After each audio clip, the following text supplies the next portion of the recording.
Assalamu alaikum Алахан Кимсанбаевич. Азыркы легитимсиз парламент конституцияны кантип кабыл алат? Ошентип эле. Кече шайлоону кандай өткөрдү? Ошондой. Мыйзамдарды кантип өткөрүп атат?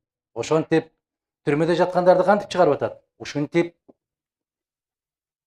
Ушинтип да. Себеп сиз үн чыкпасаңыз, сиз үн кошпосоңуз, сиз айтпасаңыз, сиз дебесеңиз, сиз кыргыз мамлекетинин жараны болуп туруп, Кыргызстандагы болуп аткан өзгөрүүлөргө кайдыгер болсоңуз, сизге баары бир болсо, сыртта жаан жаап аткан болсо, жок дегенде кол чатыр көтөрүп алып жүрөбүз го, туурабы? Эмне үчүн? Жаан тийбесин. Эмнеге?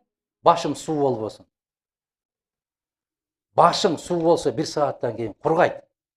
Бирок ушу шайлоо менен мамлекеттин, улуттун, жердин, элдин тагдыры чечилип атат. Ага кайдыгербиз. Ага сизби керекпи? Балаңыздын тагдыры чечилип атат. Керекпи? Небереңиздин тагдыры чечилип атат. Ага кайдыгербиз. Ага караганда 2 саат уктап алайын дейбиз. Жалган болсо айткыла жигиттер.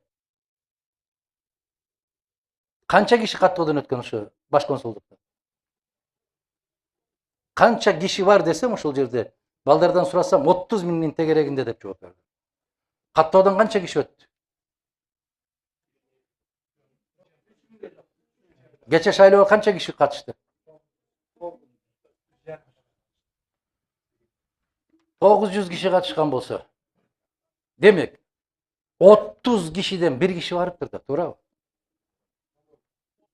Кантип мен айта аламын, айланайын, айткыла айланайындар. 30 кишиден 1 киши барганы бул не деген? Бул улуттун кандай жүзү бул? Кандай дейсиңер? Анан дагы сурап коесуңар да, ким күнөөлүү деп.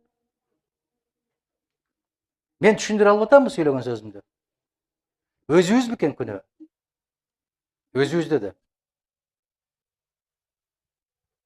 Эмнеге ушундай кылабыз? Кандай дейсиңер? Эмнеге ошондой болобуз биз? А? Эмнеге кайдыгербиз? Шылтоо. Сиз барың биринчи. Добушуңузду бериң. Добушуңузду сактаң. Добушуңуз үчүн күрөшүң. Андан кийин айтың, ишенич жок. Үйдө жатып алып эле ишенич жок. Жата бергиле андайлар. Жата бергиле. Башка не деп айтайын? Бар десе барбасаң, тур десе турбасаң, айт десең айтпасаң, не деш керек андан кийин? Кыйын жагдай туугандар, аябай кыйын жагдай.